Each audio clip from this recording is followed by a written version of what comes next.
Oi, gente, tudo bom?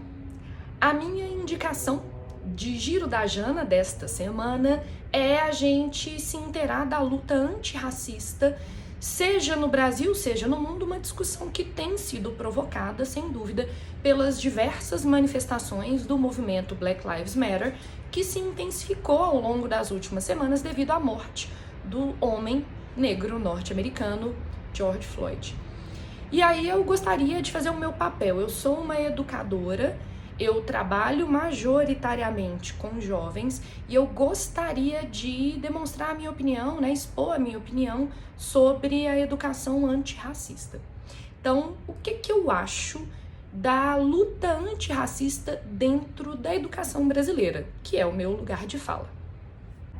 Bom, eu tenho aproximadamente 15 anos de experiência em sala de aula e nesses 15 anos trabalhando majoritariamente na rede privada de ensino, eu percebo que um dos desafios a serem vencidos na promoção de uma educação antirracista é a baixa representatividade de pretos e pardos justamente dentro das escolas, né? Dentro das escolas em que eu trabalho e eu trabalhei até hoje, os pretos e pardos são a minoria entre os alunos, são a minoria entre os professores, são a minoria entre os gestores. E eu não acredito, de fato, numa educação que seja efetivamente antirracista se não houver a perspectiva do negro nessa situação. Então eu acho que isso passa por dar voz e protagonismo aos negros no processo de ensino.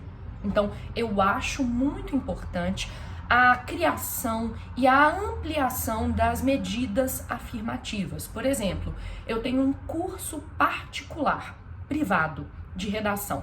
Nesse meu curso eu tenho cotas de alunos bolsistas pretos e pardos.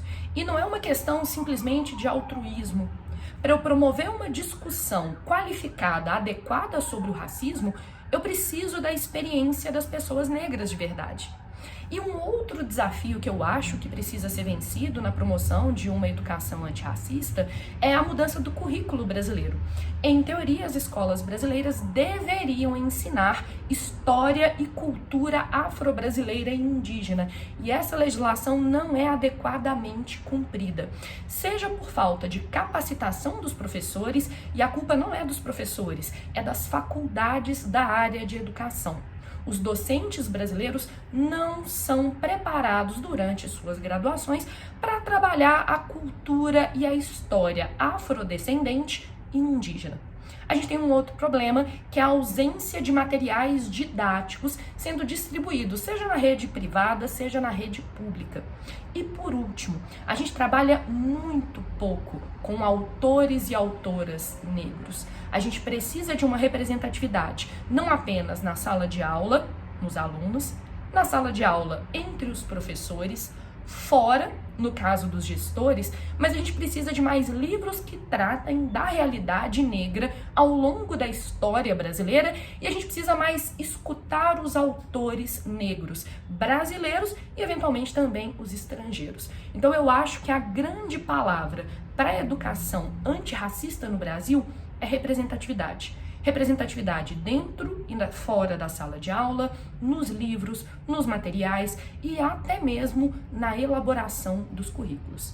Uma luta antirracista promovida unicamente por pessoas brancas não é uma luta antirracista de verdade. Na minha opinião, vira apenas um discurso antirracista. A gente precisa de práticas antirracistas.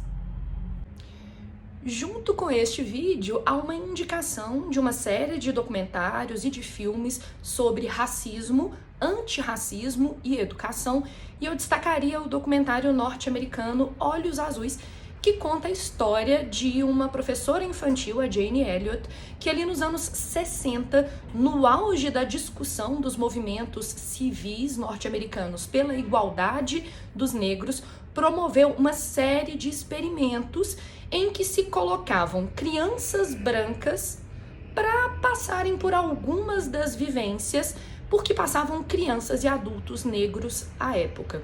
1968 especificamente, no sul dos Estados Unidos, a Jane Elliott fez as crianças da escola onde ela trabalhava refletirem sobre como se constrói a exclusão e a desumanização do outro.